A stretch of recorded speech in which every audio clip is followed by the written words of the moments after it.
Bonjour, bienvenue sur Bildung et Culture.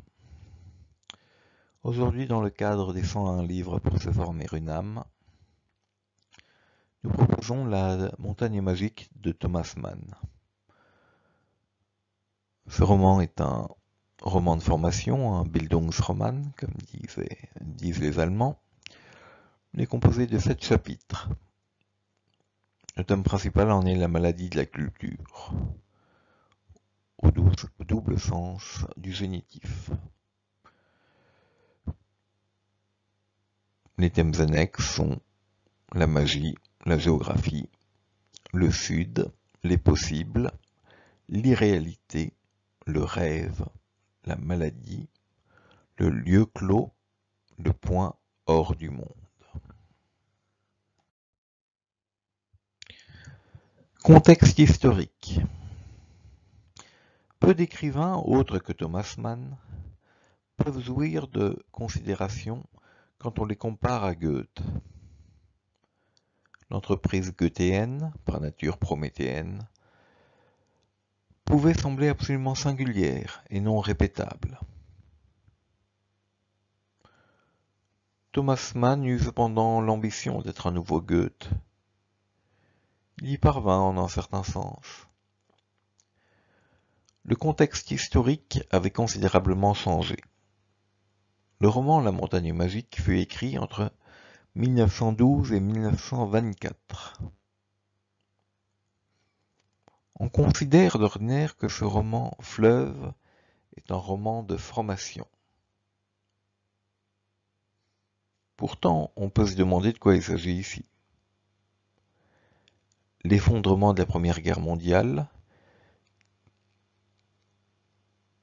qui dirigeait l'Europe vers la voie du déclin, imposait une certaine analyse et un certain diagnostic.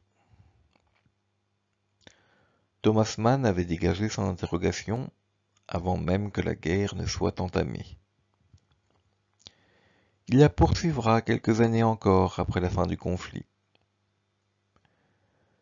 Que la guerre soit un des centres des préoccupations d'auteur, cela est montré par le destin du personnage principal. Il quitte le monde pour y revenir à la fin de l'histoire, quand le conflit commence. Cette sortie du monde, causée par la maladie, conduit Thomas Mann à interroger ce qui faisait la fierté des Européens et leur culture en montrant comment celle-ci peut devenir éminemment suspecte. Il est certain que cette culture, et en particulier celle des Lumières, ne préserve en aucune façon de la guerre et de la barbarie. Comment et pourquoi cela est-il possible?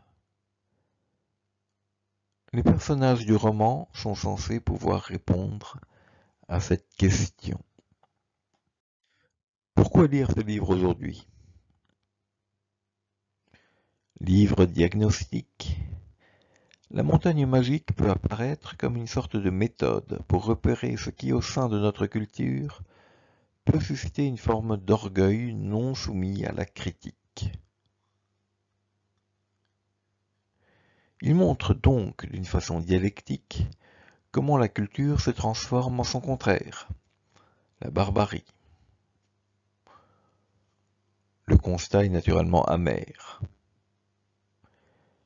Mais il montre surtout comment une part de maîtrise du réel et de soi que veut l'homme relève d'une forme d'impuissance. Le problème de la raison est posé dès le titre du roman. Comment faire en sorte de maîtriser les choses quand on entre dans un espace magique? On remarquera que l'espace de la montagne est magique parce qu'il marque un lieu où l'on ne maîtrise plus rien, en particulier pas le temps. Hans Castorp souhaite rendre visite à un cousin malade et rester 3 semaines dans le sanatorium de Davos. Il y restera 7 ans. Le chiffre 7 semble teinté d'une mythologie du nombre.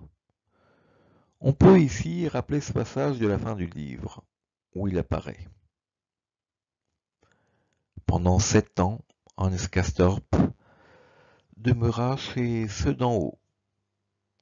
Ce n'est pas un chiffre rond pour adeptes du système décimal, mais un bon chiffre, maniable à sa manière. Une étendue de temps mythique et pittoresque, peut-on dire, plus satisfaisant pour l'âme que par exemple une sèche demi-douzaine.